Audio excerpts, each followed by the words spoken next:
오늘 모실 분은 우리에게 어떤 지혜를 알려주실지 자리로 모셔보겠습니다. 어서 오세요. 네, 안녕하세요. 저는 성균관대학교 물리학과에서 일하고 있는 통계물리학자 김범준이라고 합니다.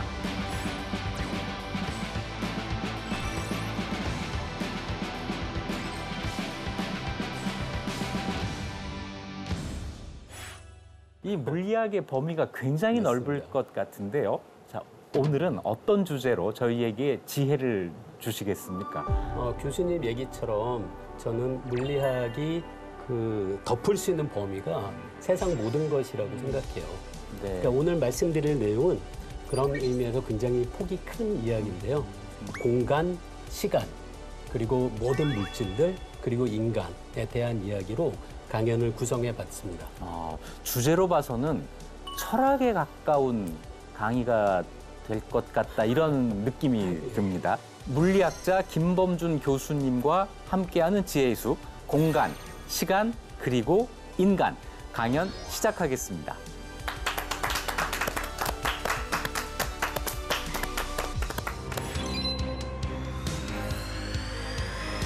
물리학자들은 우주를 서로 영향을 주고받을 수 있는 모든 것들의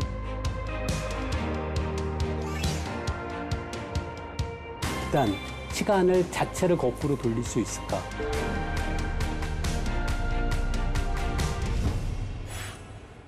먼저 공간에 대한 이야기부터 말씀드리려고 하는데요. 공간 그리고 시간에 대한 고민은 요즘이야 과학과 철학이 명확히 분리돼 있지만 오래전엔 철학자들의 굉장히 깊은 고민거리이기도 했어요. 영어 단어로는 우주를 보통 우리가 뭐라고 하나요?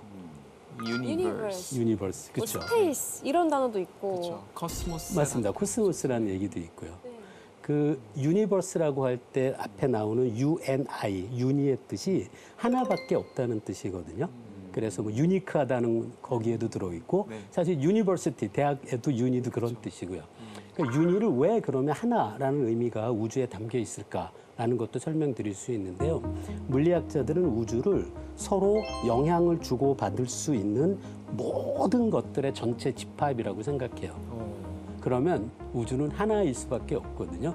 왜냐하면 서로 영향을 주고받을 수 있는 커다란 전체가 있는데 그 밖에 무언가가 있다면 그리고 그 무언가가 우리 우주에 있는 어떤 것과 영향을 주고받는다면 그것도 넣어야 우주잖아요. 그렇죠. 이렇게 점점 경계를 확장해 가다 보면 우주는 딱 하나일 수밖에 없고 우리가 있는 우주에 밖에 무엇이 있다고 한들 그거는 우리 우주하고는 아무런 영향을 주고받을 수 없겠죠.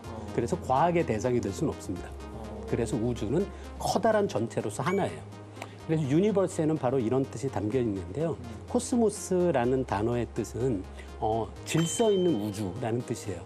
근데 질서 있는 우주라는 걸 알아내는 건 우주가 아니라 인간이잖아요. 그래서 커다란 우주인 유니버스가 있고 유니버스의 일부 중에 우리 인간이 질서를 발견한 우주를 코스모스라고 할 수도 있습니다. 저는 그 옛날에 책에서 봤던 것 같아요. 이제 우주의 탄생이 얼마나 기적이냐면은 우리가 만약에 말 먹는 그 건초의 하나의 나무집 안에 있다고 생각하면 그 나무집에다가 폭탄을 떨어뜨려요. 그럼 다 폭파하잖아요. 근데 그 건초 더미가 완전 그냥 묶인 채로 같은 사이즈로 용달차 뒤쪽에 하나씩 쌓인 사이즈로 떨어지는 만큼의 기적이라는 거예요. 빅뱅 자체가. 그러니까 그만큼 절대 있을 수 없는 질서가 탄생한 거죠. 지금 말씀하신 것처럼 우리 우주가 지금과 같은 질서를 어떻게 갖기 시작했는지는 그 다니엘 씨가 얘기하신 것처럼 아직도 과학자들이 명확히 이해하고 있지는 사실 못해요. 그 우주라는 단어가 하나 또 있거든요. 우주선이라고 할 때 뭐라고 하나요? 영어로 스페이스십이라고 하잖아요. 그래서 스페이스라는 단어의 뜻은 인간이 탐험하고 탐색하고 가볼 수 있는 곳을 스페이스라고 해요. 그래서 우주라는 단어가 우리말로는 세 가지가 있는 거죠. 가장 큰 게 우주고요. 그중에 인간이 질서를 발견한 것이 코스모스고요. 인간이 우주선을 타고 가본 곳이 그 스페이스여서 제가 한번 이렇게 요약을 해본 적이 있어요. 유니버스는 인간의 이해로 코스모스가 되고 인간의 탐험으로 스페이스가 된다. 그런 얘기를 할 수도 있습니다. 그 시간과 공간이 이제 오늘 말씀드릴 그 중요한 얘기인데요. 제가 이렇게 생각해보고 무릎을 치면서 감탄한 게 시간, 공간 둘 모두 한자인 간, 사이 간자가 있어요. 그게 갑자기 너무 이렇게 굉장히 신기해 보였어요. 공간은 그러면 사이에 있는 비어있는 무엇인가고요. 그런데 사이라는 이야기를 하려면 양쪽에 뭐가 있어야죠. 안 그러면 사이를 얘기할 수 없잖아요. 그런 의미에서 공간을 생각할 수 있고요.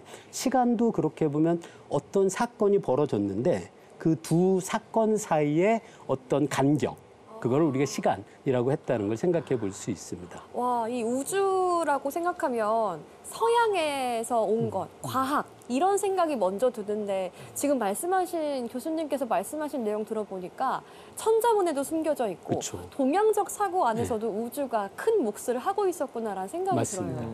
와. 그 동양에서의 시간과 공간과 비교할 수 있는 게 서양의 철학자 아리스토텔레스의 시간 공간 개념이에요. 아리스토텔레스는 뭐라고 얘기했냐면 사물이 없다면 공간이 없고 변화가 없다면 시간도 없다라고 얘기해요.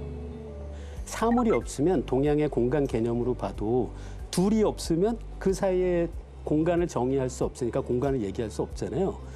동양의 시간 공간이라는 한자어에 담겨져 있는 시공간의 의미가 아리스토텔레스가 생각한 시간과 공간에도 담겨 있어서 상당히 흥미롭다는 생각을 해본 적이 있습니다. 비슷하네요. 혹시 공간 보신 적 있으세요? 공간. 공간? 아니면 시간 보신 적 있으세요? 시계로 하긴 하지만 사실 이 시계라는 것도 그냥 인간이 정한 어떤 측정의 요소 아닐까라는 생각 근데 들기도 하는데. 공간과 시간은 약간은 다른데요. 우리가 공간은 왼쪽에 무언가가 있고 오른쪽에 무언가 있을 때 그냥 그 사이에 안 보이는 곳, 그냥 비어 있는 부분은 공간이라고 할 수는 있죠. 공간은 우리 바깥에 있는 것처럼 보이고요. 시간은 말씀하신 것처럼 우리는 항상 무언가가 변하는 걸 보면서 시간이 흐른다고 생각하지 시간이 흐르는 걸 본 사람은 아무도 없어요. 시계바늘이 똑딱똑딱 가는 걸 보고 시간이 흐른다. 아침에 밥 먹은 게 점심 때 배고파져서 배꼽 시계가 울린다고 하는 것도 배가 고파지는 것, 어떤 변화를 갖고 우리는 시간이 흐른다라고 부를 뿐이지 시간은 밖에서 보이진 않죠. 시간은 우리 머릿속에 있는 개념이라고 생각해 볼 수도 있습니다. 과학의 역사에서 공간과 시간에 대한 고민을 그리고 일종의 나름의 답을 명확하게 한 첫 번째 과학자가 뉴턴이에요. 뉴턴이요. 뉴턴은 시공간을 어떻게 생각한 거냐면요. 이게 비어있는 무대, 배우가 없는 비어있는 무대, 혹은 아무것도 들어있지 않은 빈 그릇 같은 것으로 생각한 거예요. 그런데 배우가 등장하지 않아도 무대는 있고 빈 그릇이 있는데 아무것도 넣지 않아도 그릇은 그대로 있잖아요. 뉴턴이 생각한 시간과 공간은 그래서 물체가 있든 없든 어떤 사건이 일어나든 일어나지 않든 불변으로 남아있는 어떤 절대적인 어떤 그 실체로서의 시공간을 얘기한 거죠. 그래서 앞에 아리스토텔레스의 시공간 개념하고는 다릅니다. 아리스토텔레스는 물체가 없으면 공간도 없고 변화가 없다면 시간도 없다고 얘기했는데 뉴턴은 물체가 있든 없든 그 위에서 어떤 사건이 벌어지든 말든 시간과 공간은 존재한다라고 다른 이야기를 한 거죠. 전 아리스토텔레스도 좀 더 맞는 것 같은데요. 아닌가요? 뉴턴이 약간 설득력이 있는 것 같기도 그래요? 하고요. 지금 말씀하신 게 이게 사실 물리학자도 몰라요. 그렇죠. 시공간이 과연 실제 하는 건지 우리 바깥에 정말로 객관적으로 존재하는 건지 그게 아니라 우리가 어떤 현상을 기술하기 위해서 그냥 편의로 도입한 개념인지 그렇죠. 아직도 잘 모릅니다.